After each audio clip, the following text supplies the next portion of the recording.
This is question 2 on exercise 14C. Okay, a disc of mass m and radius r rolls down a slope of incline tan inverse 3/4. So basically what we're looking at is this here.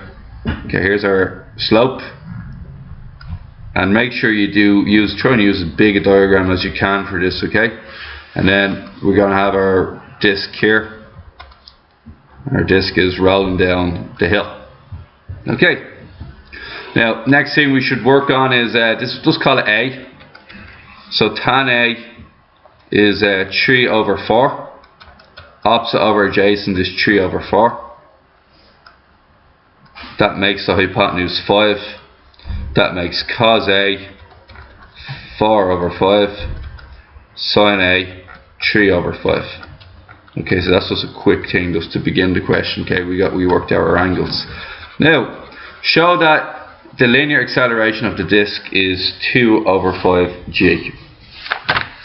Okay, so what we're going to do first and foremost is we're going to work out what we've always done, is basically center of gravity is in the middle. Okay, gravity acts directly downwards.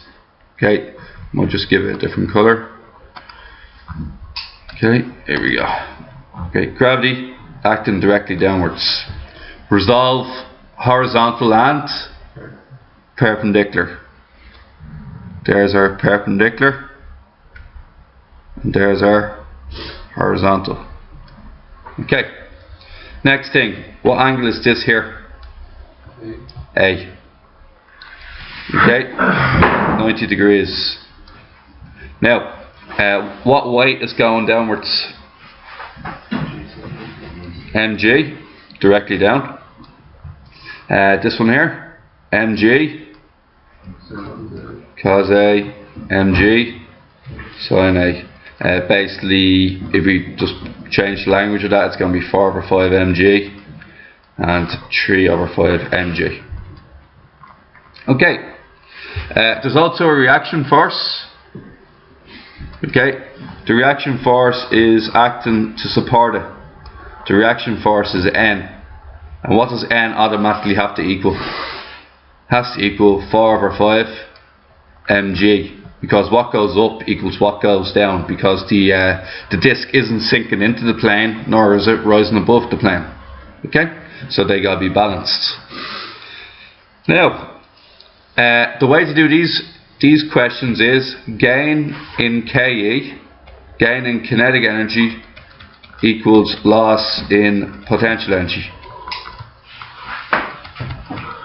Okay, now gain in kinetic energy occurs in two ways. The first one, it occurs with usual kinetic energy, as in 1/2 mv². How fast am I going? Linearly. And then it also occurs in this case in rotational sense. So it's going to be 1/2 I omega squared. So that's the inertial energy, and the kinetic energy is going to equal the loss in potential energy. Okay, now let's keep it in terms of a distance s meters straight down the slope. A distance s meters. Okay, now a distance s meters, look at this then. Okay, I'm going to redraw the triangle for a second. Just the tire triangle, and this is the body here. This is our small little circle just here. Okay, what's happening is, if it goes down a distance s, yeah, and that's what it instructs me to say, s meters down the plane, how far does it drop? H is the drop in potential energy. So we're going to relate s and h back together. It's sin A, isn't it? Sin A equals h over s. H therefore is what's it, 3/5 s. Okay, 3/5 s, which is perfect. Okay, now let's figure out what's going on here. Okay, now what we got to remember is 1/2 mv². What is the inertial if a disk is rotating about its center, which it is, the disk is rotating about its center, what's its inertial energy? It's one of the first proofs we did. Half mr squared. Okay? So it's going to be a half times a half mr squared times w squared. Now w squared, okay, is interesting. Do we want it in terms of w? We're looking for a linear acceleration, correct? If we're looking for a linear acceleration, we should also be dealing with linear velocities. And what was that link at the start? Phi equals r w. W therefore is equal to phi over r. W squared therefore is phi squared over r squared. And this is where we're going to change this into phi squared over r squared. All equals mgh. Now, a bit of crossing off to be done. So we're going to get a half mv squared. Oh, all the m's cancel. So we're going to get a half v squared plus a quarter v squared equals, we have to change g and h, don't we? G is still the same. H is going to be 3 over 5 s.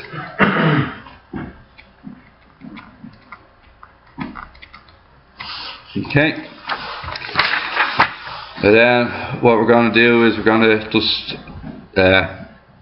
just multiply both sides by, what are we going to multiply both sides by?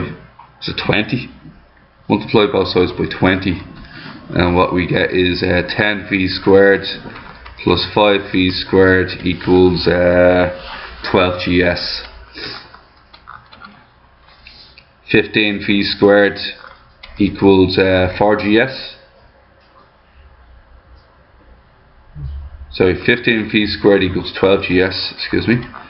And phi squared equals 12 divided by 15 is 4 over 5gs. Your linear velocity is going to be 4gs over 5.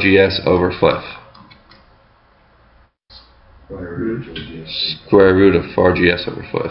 Yeah. Alright, next step. If it undergoes linear acceleration, phi squared equals u squared plus 2as. Yeah? Phi squared is 4gs over 5. U squared is 0. 2as. Now this makes it abundantly clear why we changed h into s. Because the s's are going to cancel, and then you're going to get a equals 4g, what's it going to be, 4g over 10, which is 2 over 5. So bring down the 2, you're going to get 4g over 10, which is 2g over 5 meters per second squared, okay? So we now know the acceleration. Now, the next thing they're going to ask us is, part 2 of this question, show that the disk is on the point of slipping between the, show that if the disk is on the point of slipping, then the coefficient of friction between the disk and the slope is a quarter. Okay, let's figure this out. I don't need any of this stuff anymore. And also I pretty much need is, the only thing I do need is just this last part here. I just need to know my V and my A. Okay, so this is the only piece of information that's relevant for the second question. Okay, and we begin here. Okay, there we go. Alright, it's on the point of slipping. Now, I'm also going to do a quick makeover here. Not like that though. Okay, we're just going to rub out. Oh wait, I needed that. Okay, if it's on the point of slipping, the only parts that matter is the parts going up and down. Okay? So, alright, here we go. Friction is located here. It's going to oppose the motion. Mu r is going in the opposite direction, or the frictional force is going to go in this direction, and our weight, which is our mg, 3 over 5 mg, is going to the left. Now, overall, if it's on the point of slipping, our overall force is going to be, if it's on the point of slipping, we're just about to accelerate with 2g over 5, okay? So what happens is net force, and the net force is going which way? Diagonal left down, equals the net force going diagonal, the force going diagonal left down, which is the weight, and then minus the force that's going diagonal right up, which is going to be the friction. So we're going to get here is net force is ma, but we know that A is 2g over 5. The weight is 3 over 5 mg, and the friction is mu n, yeah? The coefficient of friction times the reaction. And what did I say the n was? 4 over 5 mg. Okay. So, long story short, when you're at the point of slipping, your acceleration remains as normal. If you put acceleration equal to 0, you're not going to move, no matter what.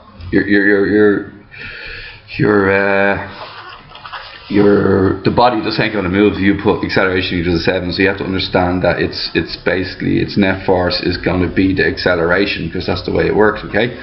So what we got to do is got to take the g's out of both sides. The g's will cancel and the m's will cancel. And what we're going to be left with is 2 over 5. Oh yeah, 2 over 5 minus 3 over 5 equals minus 4 mu over 5. The 5's will cancel, and what we'll get is minus 1 equals minus 4 mu. Mu therefore is equal to a quarter. And that's what we're asked to prove. Okay. Ready to go for number 4? Number 4. Okay. Number 4. A disc of mass m and radius r has a light inextensible string wound around its circumference. One end of the string is attached to the xylem so that this falls freely under gravity. The plane of the disc and the string remain vertical as the disc falls from rest. The disc falls a distance s, show that the linear speed of the disc reaches the square root of 4 over 3 gs. Okay, let's draw what they're talking about. One end is attached to the xylem, that's the xylem there. Next part, we have a disc. Disc is obviously underneath the xylem. Then the disc itself has a string. String I'll represent in purple. Comes here, gets wound around the circumference edge. Okay. Oh, basically, can anybody describe a tie that this is? It's basically a yo-yo. That's basically what we're looking at. It's a yo-yo. Okay, it's just going to fall down and unravel. Okay. Now, because it's fallen, it has kinetic energy, and because it's rotating around, it's going to have rotational inertial energy. Okay. So let's figure this one out. Okay. Tension here. This can be the point P where it attaches in. This can be the point O where it has its where the center of the circle. Its center of gravity acts through here, which is going to be mg, which is its weight acting downwards. Okay. Now, next thing, we got to do the usual. Gain in Ke, gain in kinetic energy, equals loss in Pe. Now, we're told that it falls a distance what? S. So there's no need to convert S into H this time. S is simply the drop in height. Okay? Gain in kinetic energy is going to be half mv squared. Then the rotational inertial energy is going to be half I omega squared. This all equals mgs. Okay. So what's going to happen next is we're going to do what we did last time. Half mv squared. We know that this is a disk, therefore it's going to be a half mr squared for the inertial energy. Like last time, we're going to convert W into R. So what's a phi over R? Therefore W squared is phi squared over R squared. This all equals mgs. Let's get cancelling. R squareds, m's, and we're once again going to end up with a half phi squared plus a quarter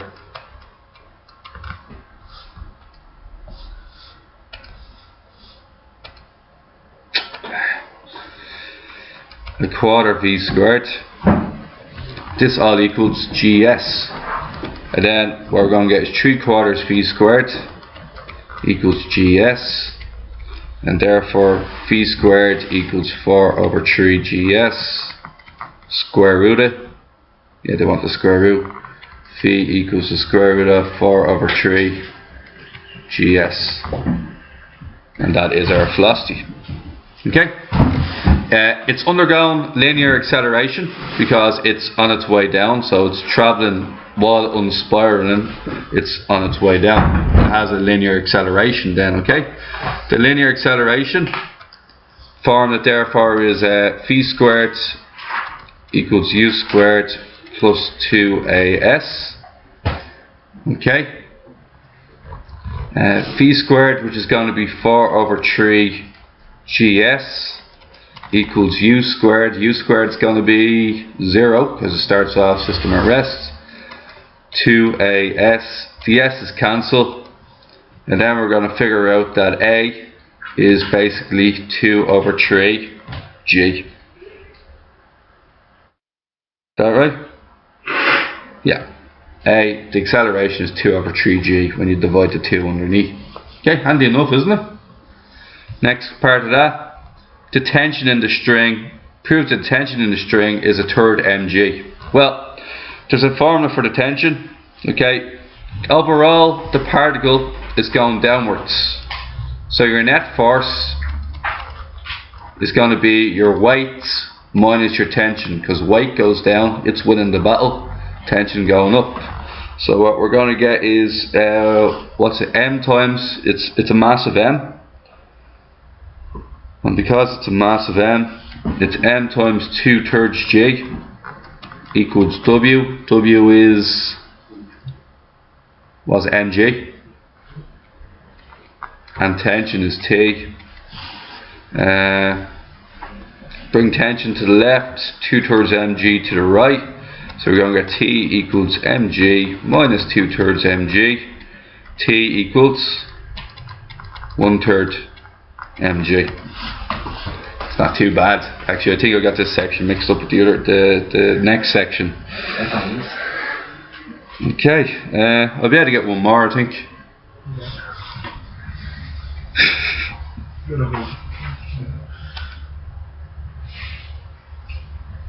Okay, number 6. Fixed pulley of mass m, radius r, turns on a frictionless axis. Particles m and 4m hang freely from the ends of the light inextensible string which passes over the pulley. The string turns to the pulley with no slipping. Show that the common acceleration of particles is 6 over 11g. Okay, one string means one, so one string. Question 6, right? Particle S4M hang string which turns over freely from ends of a light inextensible string which pass over the pulley. The string turns the pulley with no slipping. Okay, so particles, let's begin, okay? S goes down, S goes up, T goes up, T goes down, depending on whose perspective you're talking about, the pulley's perspective or the particle's perspective, okay? Once again, gain in KE equals loss in PE. Okay. Okay. Now, it's going to be a half mv squared plus a half mv squared plus a half IW squared. Now that's basically what we have here is the pulley has no kinetic energy, it only has rotational energy, okay? So this is the mass M, this is mass 4M, so that means we're going to have to replace M with 4M for that one, and this is the pulley or the disc. Then it equals the loss in potential energy, okay? So it equals the loss in PE. So the loss of PE is going to be the 4M mass. The 4M mass loses potential energy because it's dropping. However, the small mass gains potential energy. So that's why we have to take away the potential energy of the mass M. Okay? So you're going to need probably a bit more, oh no. Probably going to need a bit more space for this, but we'll see how it goes. Here we go. Okay, so we're going to get is a half mv squared. Remember, they have a common speed though, they have to. Plus a half 4m times v squared. At the start, oh yeah, we're trying to find out, the system is currently moving, so we have to find out the pulleys, right? The pulley is a disc, which means the half mr squared for I. Change w squared into v squared over r squared. The next part is going to be 4mgh, because it's dropping down a height h. This means that the mass m also goes up a height h because they're attached by the same string. Okay, now what we're going to get here is we're going to get a half mv squared. Oh, all the m's will cancel, so a half v squared plus 2v squared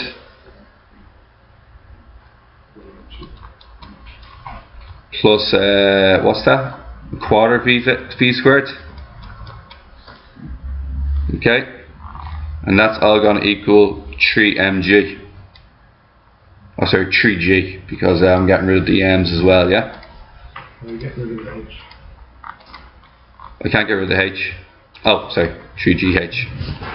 Okay. Now, what we're going to do next is we're going to multiply both sides by 4. And we're going to get 2v squared plus 8v squared plus v squared equals 12gh. And what we're going to do after that is we're going to get 11v squared equals 12gh. V squared therefore is equal to 12 over 11 gh. Now, like last time, we're going to use linear velocity to figure out what's going on. V squared equals u squared plus 2as. We want to find out the common acceleration. That's how we find the common acceleration. So we're going to get 12 gh over 11 equals 0 plus 2a times h, because h is the drop. H is cancelled. Divided by 2. We're going to get 6g over 11 is the acceleration, and that's what we're asked to prove. Okay. In the last section, find the tension in each part of the string. This obviously means that there's different tensions when the pulley actually has a mass, okay? So what Dan said was correct earlier, okay? So what we're going to get is for the 4m mass is going downwards, isn't it? Yeah? 4m mass is going downwards, so ma equals weight minus tension. What letter did I use for the 4m mass? I used T. Second, right? So we're going to have 4ma equals 4mg minus T. replace A with 6g over 11. So we're going to have 4m times 6g over 11 minus 4mg equals minus t. Therefore, when you do all this around, t is going to equal 20 over 11 mg. And when you do the same thing for the other one, which is going to be the m mass, and when you do it for the m mass, we know that the m mass is going upwards. So its acceleration is going to be m times 6g over 11. It's going to equal tension going up, which is S, minus mg going down. Bring the mg over the other side, and we're going to get S equals 17 over 11 mg. Okay, that's the end of that question 6.